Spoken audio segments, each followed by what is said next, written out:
का, जड़ कर्म चेतन बंधकारु कर्म के अवसान का, कह कर स्वरूप यथार्थ जग का, जो किया उपकार है उसके लिए जिन वाणी माँ को वंदना शत बार है, वंदना शत बार है, वंदना शत बार है।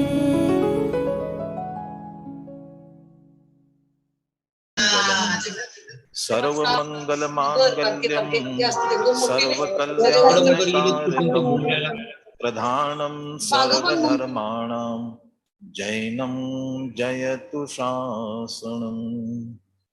वंदितु सर्वसिद्धे ध्रुवमचलमणोवमं गतिं पत्ते वोच्छाम्बि समयपावुड नमो सुद केवली भणिदम्।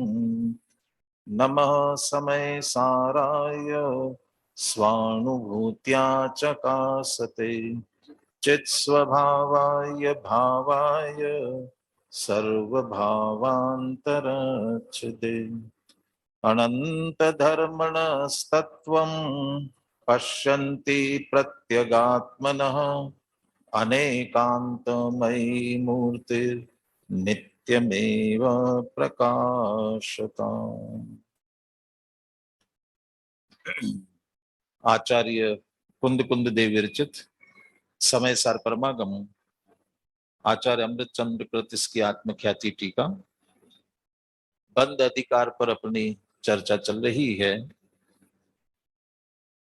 इस अधिकार के प्रारंभ में 5 गाथाओं में मिथ्या दृष्टि को बंध कैसे होता है, क्यों होता है, उसका मूल कारण क्या है, इसकी चर्चा दृष्टांत सहित करने के बाद में उसी दृष्टांत के आधार से सम्यक दृष्टि को बंध क्यों नहीं होता, इसकी चर्चा पुनः आगामी 5 गाथाओं में कर रहे हैं। 242 से 246 तक की गाथाएं मूल ग्रंथ में 366 पेज पर है और अनुशीलन में 351 पेज पर गाथाएं हैं। 351 पेज। कल गाथाओं की चर्चा हो गई थी, आज इसकी टीका की चर्चा करनी है। जिन गाथाओं की टीका पर चर्चा करनी है, पहले हम उन गाथाओं का और उसके पद्यानुवाद का पाठ करते हैं, फिर अपन टीका के माध्यम से आगे चर्चा करेंगे। 242वीं गाथा से बोलिए। जह पुन सोचे बनरो नेहे सवम्यवण दे संते रेणु बहुलम मिठाणे करे दिसथे हिवायाम चिंददि भिंददि यथा ताली तलकयलि वंश पिंडियो सच्चित्ता चित्ताणं करे दिदवाणमुवघादम् उवघादं कुर्वन्तस्तु तस्य नानाविहेहि कर्णेयं निश्चय दो चिन्ते जहु किं पच्चय गुणरय बंधो जो सो दुनेह भावो तम ही नरे तेण तस्य रय बंधो निश्चय दो विन्नेयम नकाय चिट्ठा ही से साहिम एवं सम्मादिट्ठी वर्तन्तो बहुविहेषु जोगेषु अकरन्तो उभोगे रागादिनलिप्पदीरेण ज्यों ते मर्दन रहित जन रेणु बहुल स्थान व्यायाम करता शस्त्र से बहुविध बहुत उत्साह से तरुताल कदली बांस आदिक वनस्पति छेदन करे सचित और अचित द्रव्यों का बहुत भेदन करे बहुविध बहुत उपकरण से उपघात करते पुरुष को परमार्थ से चिंतन करो रजबंध क्यों करना हुआ चिकनाई रजबंध का कारण कहा जिन राज ने पर काय चेष्टादिक नहीं यह जान लो परमार्थ से बहुभांति चेष्टारत तथा रागादि ना करते हुए बस कर्म रज से लिप्त होते नहीं जग में विज्ञ जन। जो चर्चा गाथा में की गई है, अब अमृतचंद्राचार्य टीका में उसी बात का खुलासा करते हैं। गाथाओं की चर्चा कल कर चुके थे, इसलिए पुनः न करते हुए सीधे टीका की तरफ बढ़े। यथा स एव पुरुषः, जैसे वही पुरुष, इसी प्रकार जिस प्रकार वही पुरुष। अब स एव पुरुषः, वही पुरुष, ही पुरुष माने कौन सा पुरुष? जो वो करता कौन था? ऐसा व्यक्ति जो तेल मालिश करके, तेल मर्दन करके, कोई योद्धा, कोई सैनिक, कोई पहलवान, और वह धूल भरे स्थान में व्यायाम कर रहा था और शस्त्रों से व्यायाम करते हुए अनेक साधनों से अनेक पेड़ों को काट रहा था, छेद रहा था, भेद रहा था, चेतन अचेतन वस्तुओं का घात कर रहा था। तो वहां ये पूछा था, ऐसा करते हुए उसे बंध क्यों हो रहा है? धूल क्यों चिपक रही है उसे? धूल चिपकने का मूल कारण क्या है? तो सीधा उत्तर आता है कि वे तेल मर्दन किया हुआ है। अब कहते वही व्यक्ति, अब परिस्थिति बदल रही है। सएव पुरुषः, क्या स्थिति बदली? स्नेहे सर्वस्मिन् अपनीते सति, स्नेहे सर्वस्मिन् अपनीते सति, माने सारा तेल हटा देने पर, अच्छी तरह से हटा दिया, पोंछ दिया, बिल्कुल तेल नहीं रहने दिया। स्नेहे सर्वस्मिन् अपनीते सति, सारा तेल हटा दिया। तस्याम, अभी ये स्थिति तो हो गई उस व्यक्ति की, तो तेल मर्दन किए हुए था, उसके स्थान पर वैसा है बिल्कुल तेल का अंश भी शरीर पर नहीं है। अब ऐसा व्यक्ति, एक स्थिति तो बदल गई। अब बाकी की स्थितियों में क्या बदलाव आया?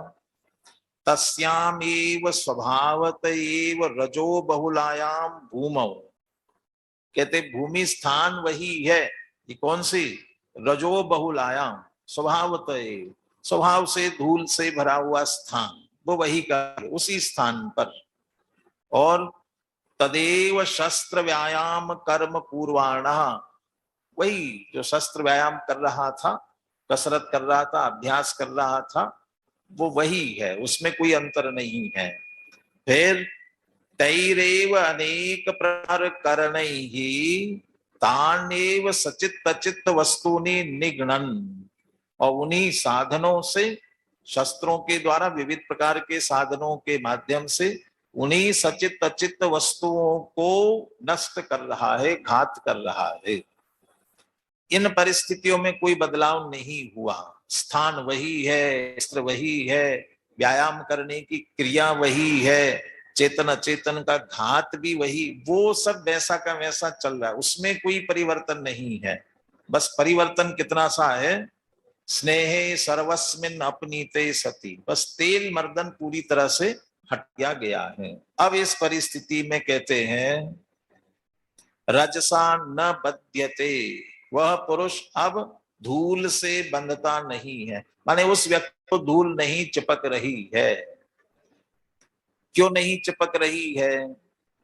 स्नेहाभ्यंगस्य बंध हेतु अभावा, जो तेल मर्दन किया हुआ था ये उसका हेतु था, और उस हेतु का अभाव होने के कारण से, धूल चिपकने का मूल कारण ये तेल मर्दन था, उसका अभाव होने के कारण से वह पुरुष धूल से नहीं बंधता, उसे धूल चिपकती नहीं है।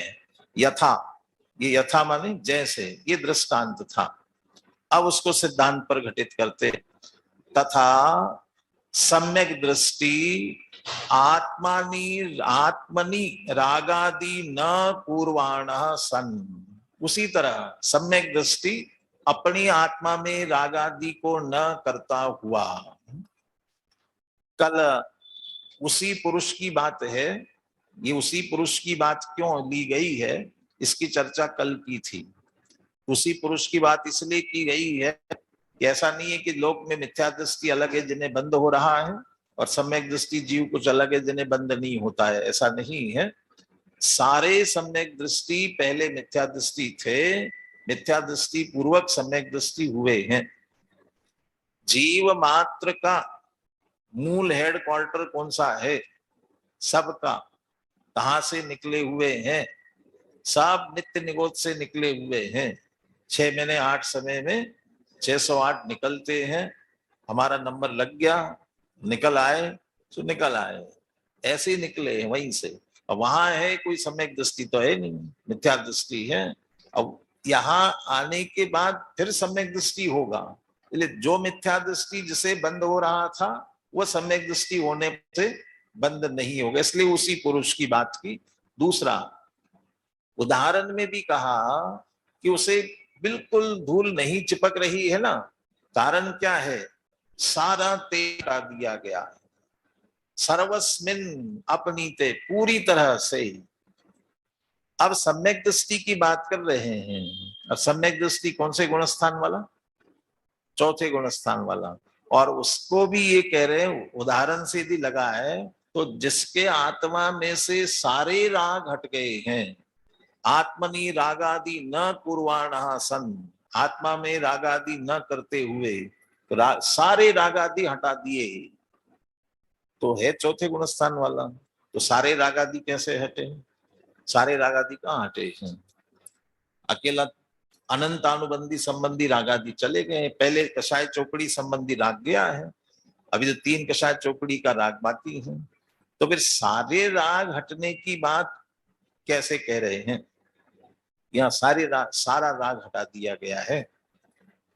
कहां से हटाया है? श्रद्धा में से हटाया है, मान्यता में से हटाया है। अपने स्वभाव का निर्णय करते समय रंच मात्र भी राग नहीं है स्वभाव में, चैतन्य स्वरूप आत्मा में राग है ही नहीं, राग का प्रवृत्ति नहीं है। सम्यक दृष्टि अपने चैतन्य स्वरूप का निर्णय कर चुका है, मैं विज्ञान घन स्वभावी हूं, या शुद्ध नए स्वरूप, शुद्ध नए के विषयभूत शुद्धात्मा का निर्णय किया है, और शुद्ध नए का विषयभूत शुद्धात्मा अबद्ध है, अनन्य नियत विशेष संयुक्त, सारे विशेषण दिए, और साथ में विज्ञान घन कहते हैं। और विज्ञान घन माने ठोस पिंड, ठोस है कि उस दूसरा कुछ प्रवेश ही नहीं कर सकता है। प्रवेश करने जाए तो उसका कुछ बिगाड़ होता नहीं है, अपना बिगाड़ करेगा। गुरुदेव वो उस ठोस के लिए बताने के लिए उदाहरण देते हैं ना, सर्दी के दिनों में जैसे घी जम जाए और घी ठोस जमा हुआ हो और उसमें से निकालना हो ना, कहते उंगली से निकालने की कोशिश करोगे तो उंगली में फांस लग जाएगी, उंगली टेढ़ी हो जाएगी लेकिन निकल नहीं पाएगा। और चम्मच से निकालने की कोशिश करो तो चम्मच भी टेढ़ी हो जाए, अरे उसका कुछ नहीं बिगड़ता, जो प्रयास करने वाले का बिगड़ेगा। तो वो ऐसा ठोस पिंड है, उसमें प्रवेश नहीं कर सकता। नहीं विदधति बद्ध स्पृष्ट भावा दयो में स्फुटम ऊपरी तरंतो पेत्य यत्र प्रतिष्ठाम, पावे न जिसमें प्रतिष्ठा, बस तैरते हैं बाह्य में। ये स्वभाव, ऐसे चैतन्य स्वभाव का सम्यक दृष्टि ने निर्णय किया तो सारे राग आदि को दूर किया। 5 इंद्रिय विषय भोगों का राग छोड़ा होगा, स्त्री पुत्र कुटुंब परिवार का राग छोड़ा होगा, धन संपत्ति का राग छोड़ा होगा, देह का राग छोड़ा होगा, लेकिन देव शास्त्र गुरु का राग तो रह गया होगा। उनका राग तो होगा ना, पंच परमेष्ठी का राग तो रह गया होगा। किसी के प्रति राग नहीं, वो पंच परमेष्ठी भी पर आत्मा है, अपनी आत्मा के संदर्भ में भी राग होगा ना। अरे अपनी आत्मा के संदर्भ में राग क्या करना, आत्मा आत्मा है, स्वयं है। अच्छा मुझे मेरा आत्मा चाहिए, इतना राग तो बाकी होगा? कुछ नहीं, रंच मात्र भी राग के लिए स्थान नहीं। मैं तो ज्ञान मात्र हूं, इसका अगले कलश आने वाला है, इसके बाद कई कलश उसमें भी कहने वाले। इनको सब छोड़, ज्ञान मात्र स्वयं का अनुभव करते हुए, और ज्ञान मात्र अनुभव कर रहा है, सारे राग को छोड़ दिया है। आत्मनि रागादि न कुर्वाणः, आत्मा में रागादि का रंच मात्र स्वीकार न करते हुए, जब राग ही नहीं है तो रोगादिक कहां से होंगे? रोगादिक तो शरीर के हैं, रोगादिक को मैंने देहाश्रित है, इनसे ना ही हमारो मेल, मैंने तो शरीर आश्रित होने वाली परिणतियां, इनसे हमारा क्या मेल है? और रागादिक भी ये सब पुद्गल की रचना है। वो कलश पीछा आता है ना, जिसका भावानुवाद किया बनारसीदास जी ने, जैसे भिन्न तो अरुते, ये प्रवेश ही नहीं कर सकते। तेल को पानी में प्रवेश कराने की कोशिश करेंगे तो तेल पानी में जाता ही नहीं है, ऊपर ऊपर रहता है। ऐसे ही देह राग ये सब ऊपर ऊपर तैरते हैं, आत्मा में प्रवेश नहीं कर सकते।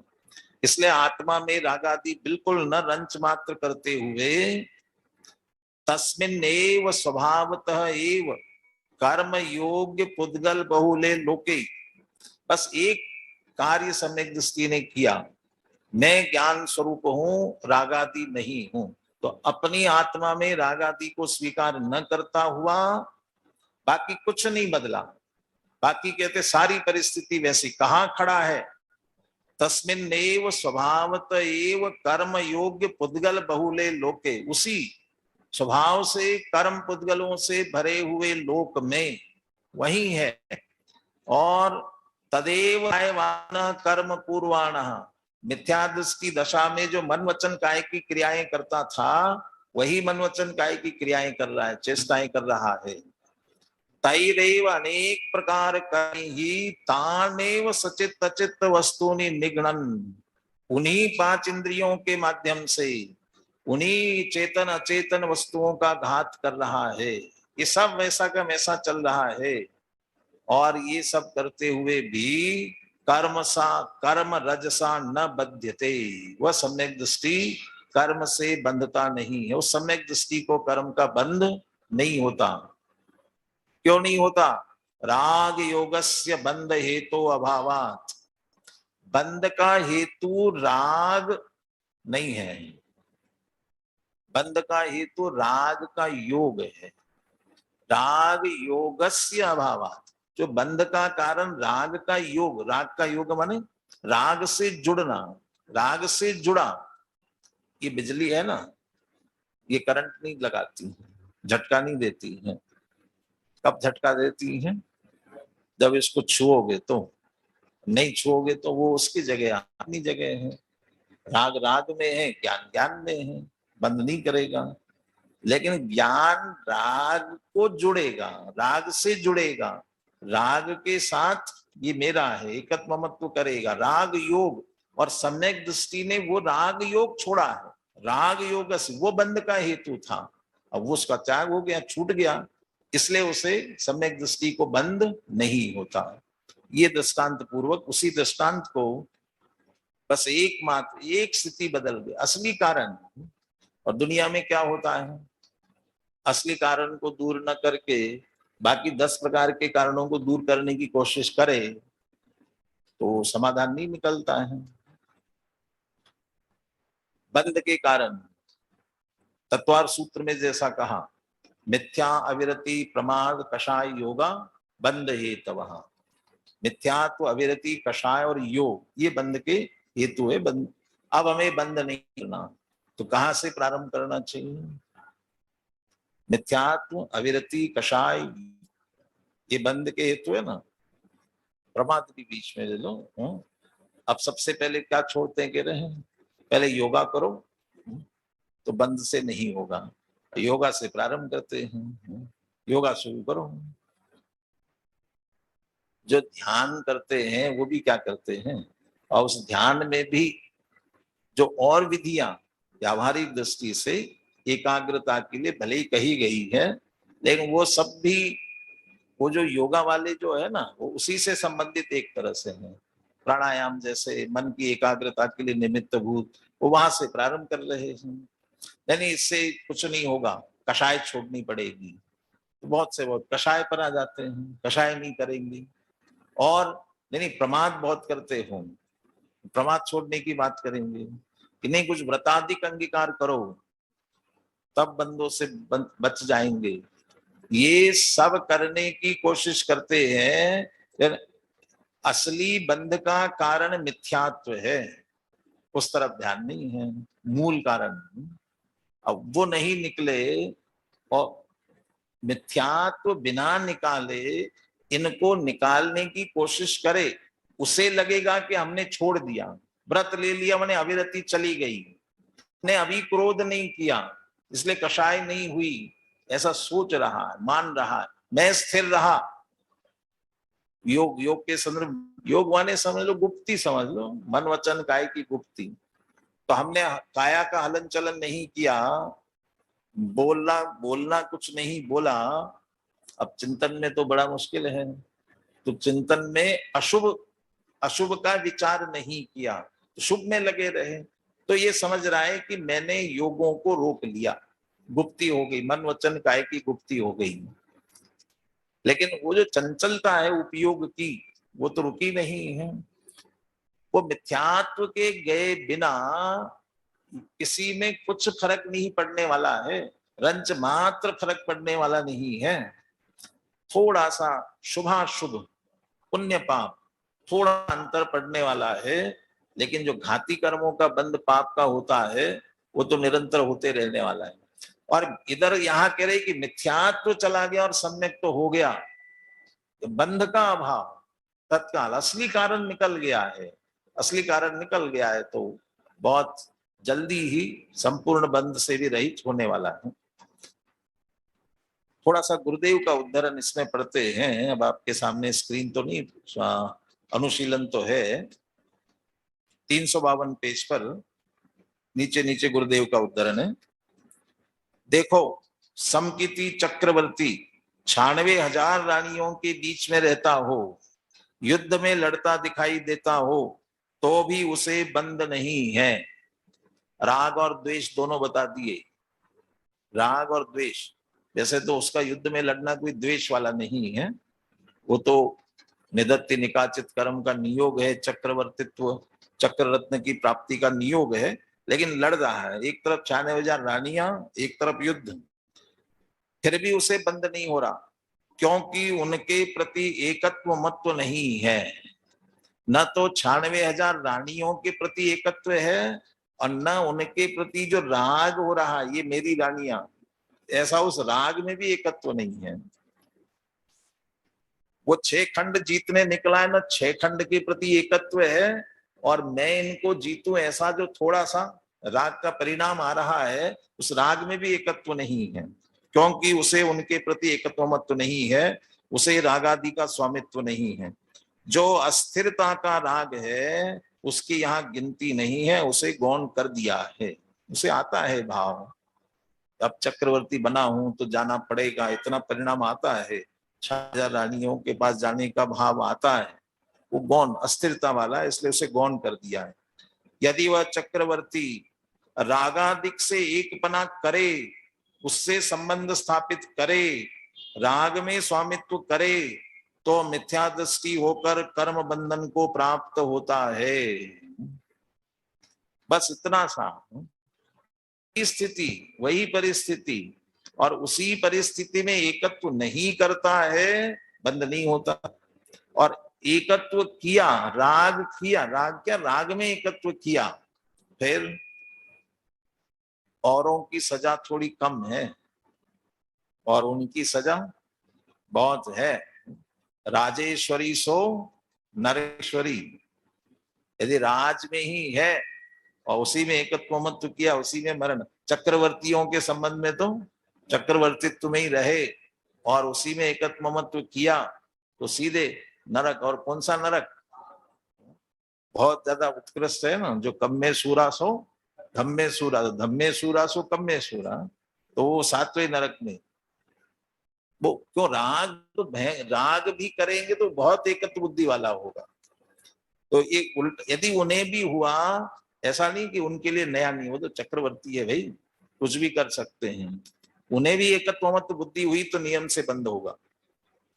यहां कहते हैं सम्यक दृष्टि को बंध के कारणभूत राग का अभाव है, अर्थात अपने सच्चिदानंद स्वरूप उपयोग का जोड़ान उसने आत्मा की महिमा के सामने राग की महिमा भाषित नहीं है।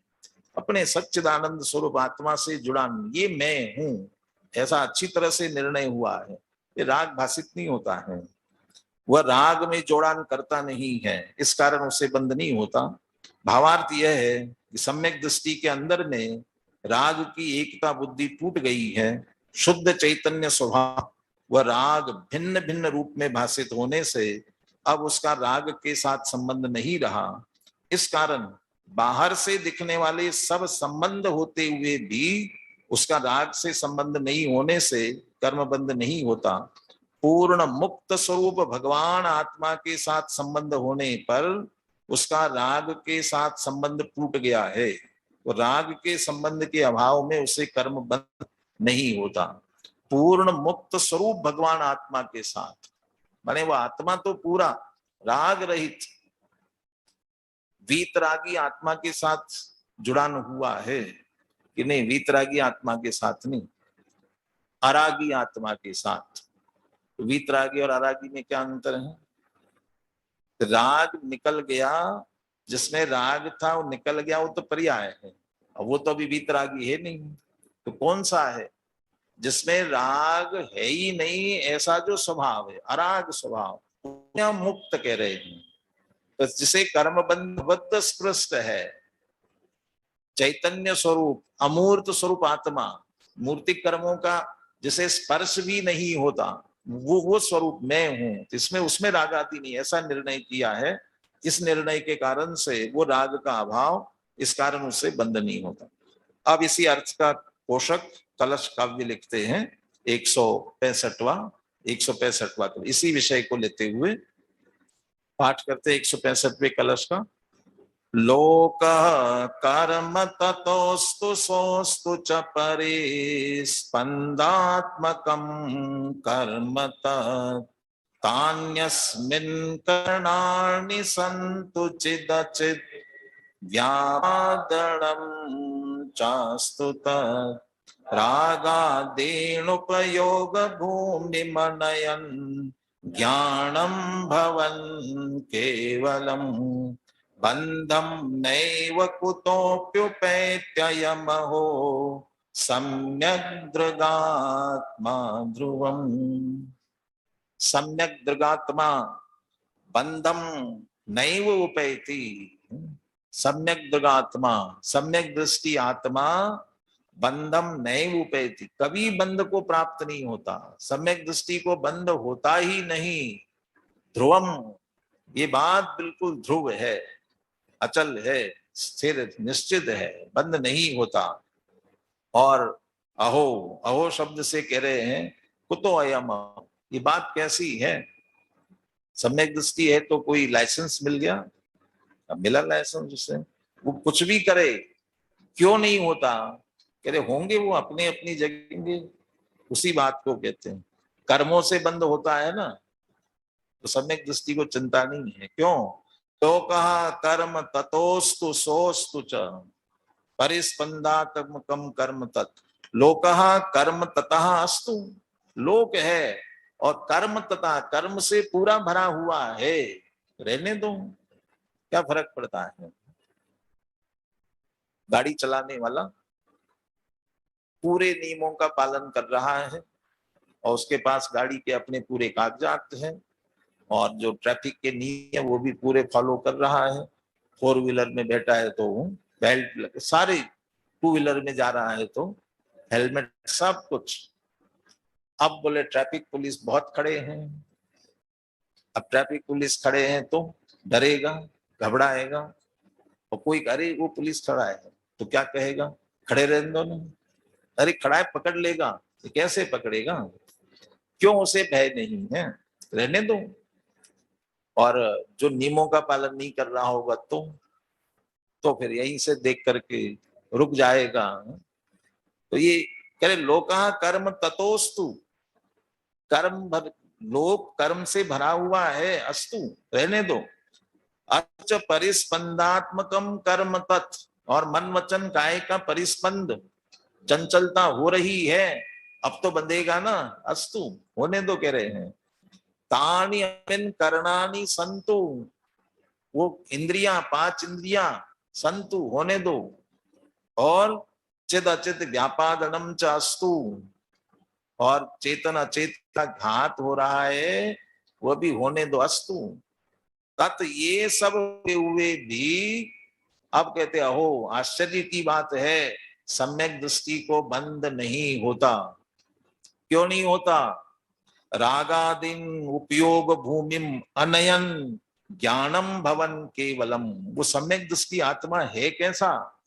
वो सम्यक दृष्टि आत्मा उपयोग भूमिम, अपनी उपयोग की भूमि को रागादीन अनयन, रागादि की तरफ न ले जाता हुआ, या रागादि को अपनी उपयोग रूपी भूमि में न लाता हुआ, अपनी उपयोग रूप भूमि को क्या करता है?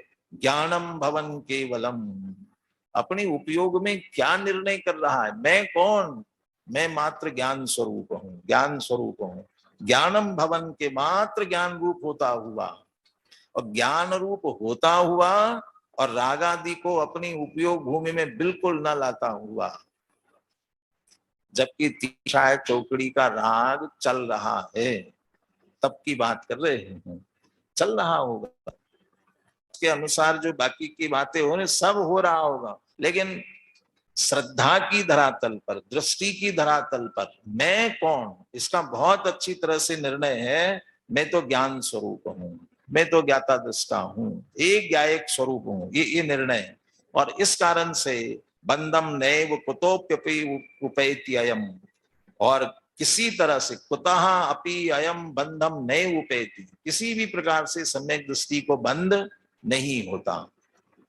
अब वो बार बार याद करने की जरूरत नहीं है, इस बात के लिए पुनः पुनः सचेत किया है।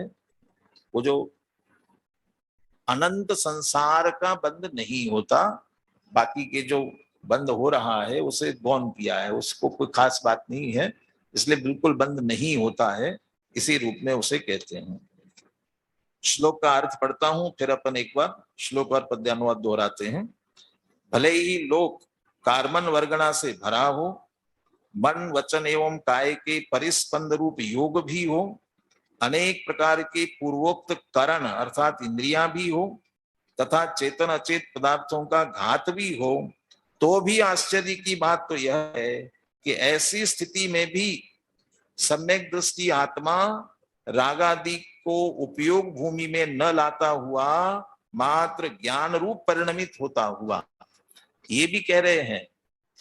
अकेला वो है ऐसा नहीं, वैसे ही पड़े हैं ऐसा नहीं है, लोक में जो कर्म पड़ा है ना वो अकेला पड़ा है ऐसा नहीं है, उस जीव के साथ जो कर्म है वो उदय में आ रहा है प्रति समय, और उदय में आकर के फल दे रहा है। और वो मन वचन काय की चंचलता जो हो रही वो भी हो रही है, 5 इंद्रियां भी सक्रिय है, और उसके अनुसार चेतन घात पांच इंद्रिय विषय भोग ये सब चल रहा है, ऐसा होते हुए भी बंद नहीं होता। क्या आश्चर्य, क्यों नहीं होता? तो ये सब होते हुए भी अपनी उपयोग, उनको अपनी उपयोग भूमि में नहीं आने देता है। वो कोई ये मेरा मैं करता हूं ये नहीं आने देता है।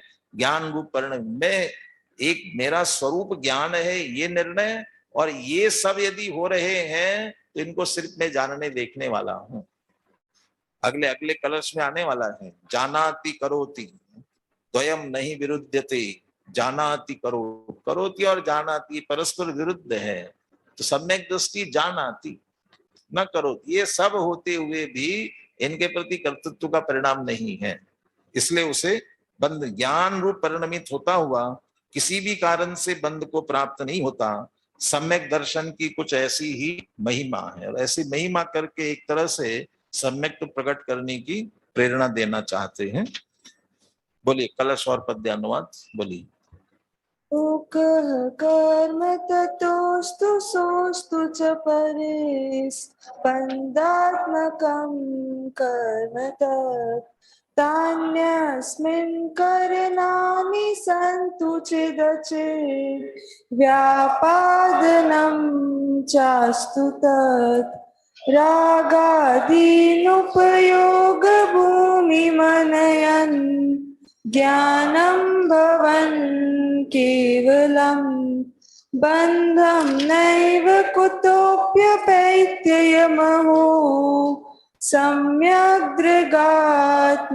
ध्रुवम् भले ही सब कर्म पुद्गल से भरा यह लोक हो, भले ही मन वचन तन पर स्पंदमय यह योग हो।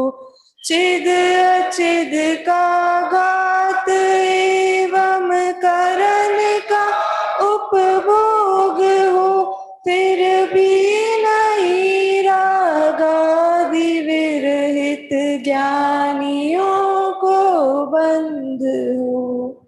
इसका भावानुवाद नाटक समय सार में बनारसी दास जी ने जो किया है, इसकी चर्चा करके फिर आज की चर्चा पूरी करेंगे। बोलिए।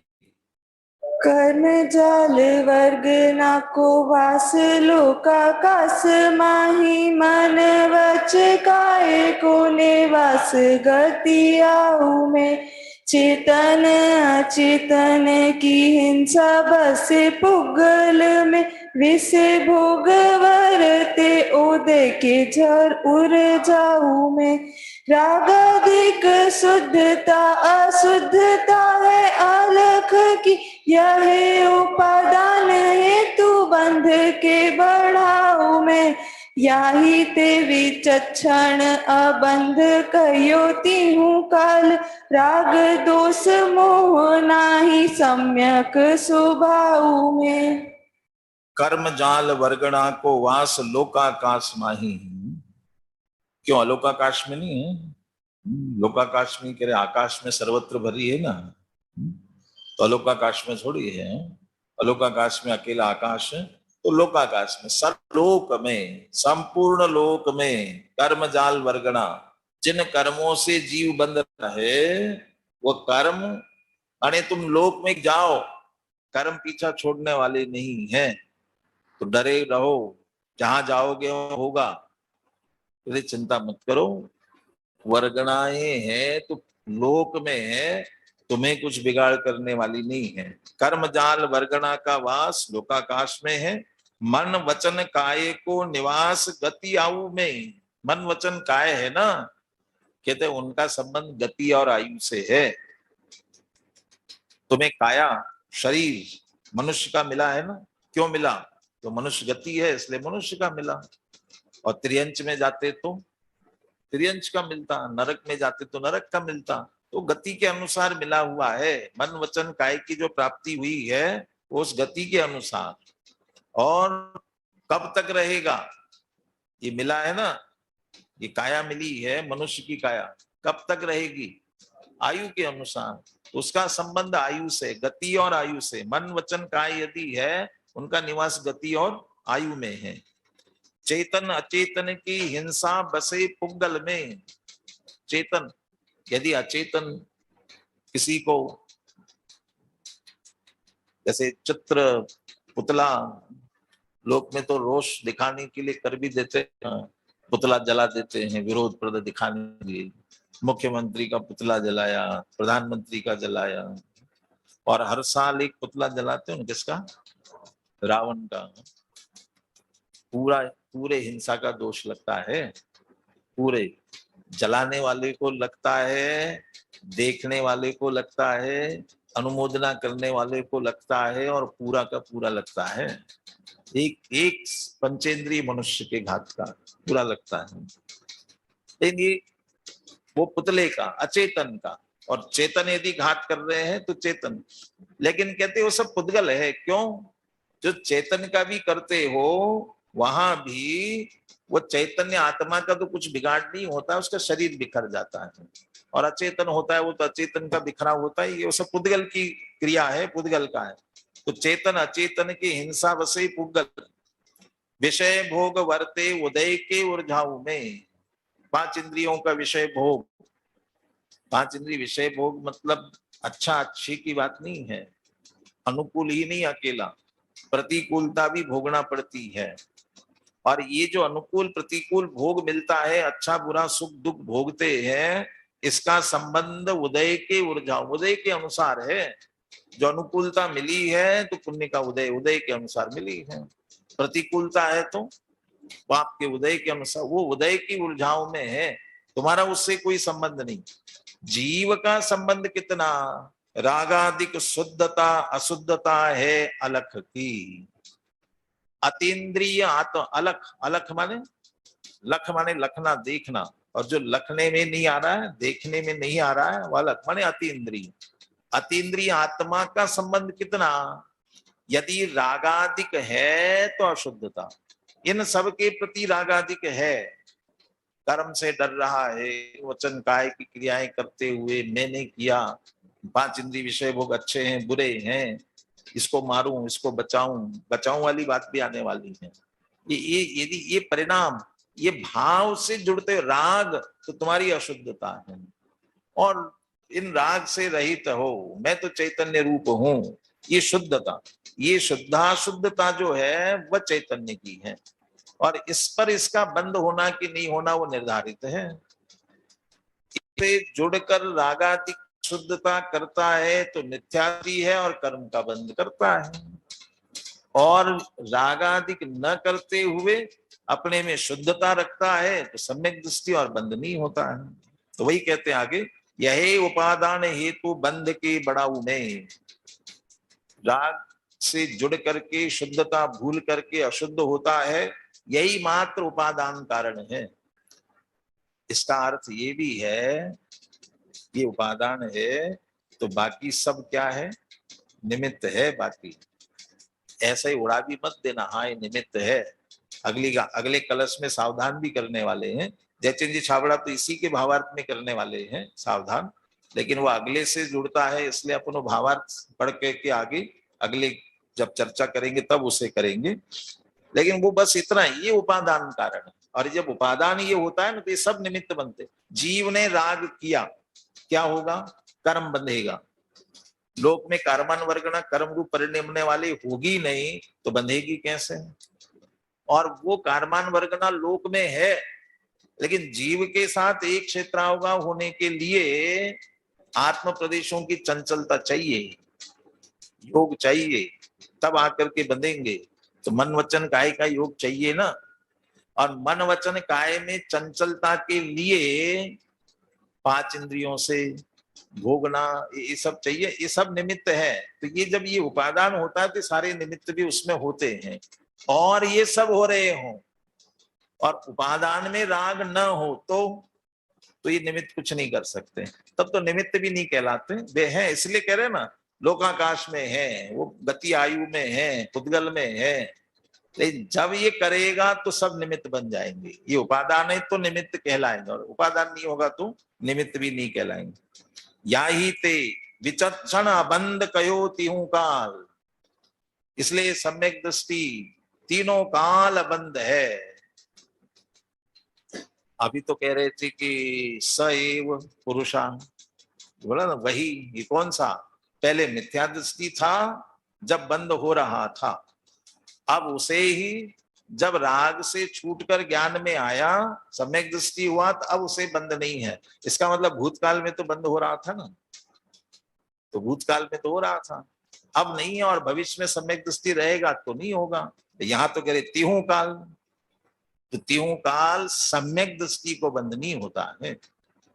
देखो त्रिकाल में देखो, भूतकाल में भी जो सम्यक दृष्टि थे उन्हें बंद नहीं है, अभी नहीं है, भविष्य में कभी नहीं होगा। ऐसा नहीं है कि ये भी पंचम काल है तो छठा काल आएगा तो पाप और बढ़ जाएंगे, तो सम्यक दृष्टि होंगे तो उनको भी बंद होने लग जाएगा, ऐसा नहीं है। भूतकाल में कुछ ऐसा, तीनों काल सम्यक दृष्टि को, तीनों काल, कभी त्रिकाल बंद होने वाला नहीं है। याही ते विचक्षण अबंध कहो तिहु काल, राग दोष मोह नाही सम्यक स्वभाव में। सम्यक दृष्टि के स्वभाव में मोह राग द्वेष नहीं है। सम्यक दृष्टि को राग द्वेष हो सकते हैं, भूमिका अनुसार होते हैं, परंतु स्वभाव में नहीं है। और इसका अच्छी तरह से उसे निर्णय है, इस श्रद्धान के बल पर उसे तीनों काल अबंध कहा है। अनंत संसार का कारण रूप उसे बंद नहीं होता। ऐसा भेद विज्ञान हमें प्रकट करना चाहिए और ऐसा सम्यक प्रकट करना चाहिए, ये प्रेरणा मुख्य रूप से देना चाहते।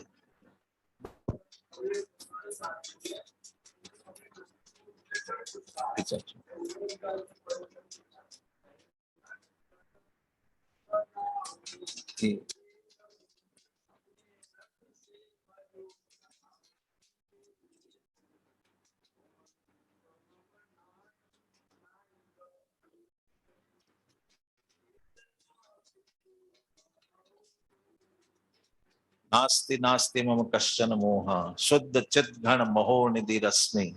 ये 37वीं गाथा जो है उसके बाद में, नत्थि मम को भी मोहो, मोहादि मेरे कुछ नहीं। इसके बाद का उपयोग केवल मैं हूँ। यानी वो कहे विचक्षण पुरुष सदा, मैं सदा एक हूँ, अपने रस से भरो आपनी टेक हूँ। विचक्षण भेद विज्ञानी पुरुष निरंतर अपने आप को चैतन्य स्वरूप ही अनुभव करते हैं और इस कारण से उन्हें बंद नहीं होता। सहजान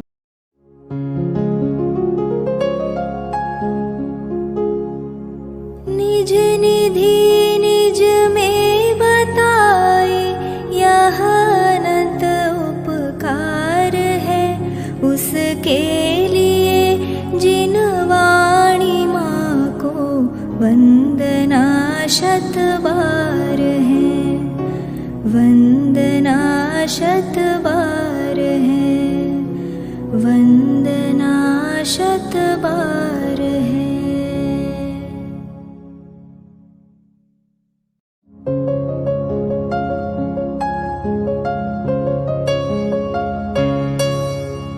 हे जिन वाणी भारती तो ही जपो दिन रैन, जो तेरी शरणा गहे सो पावे सुख चैन। जा वाणी के ज्ञान ते सूझे लोकालोक, सो वाणी मस्तक नवो सदा देत हो ढोक, सदा देत हो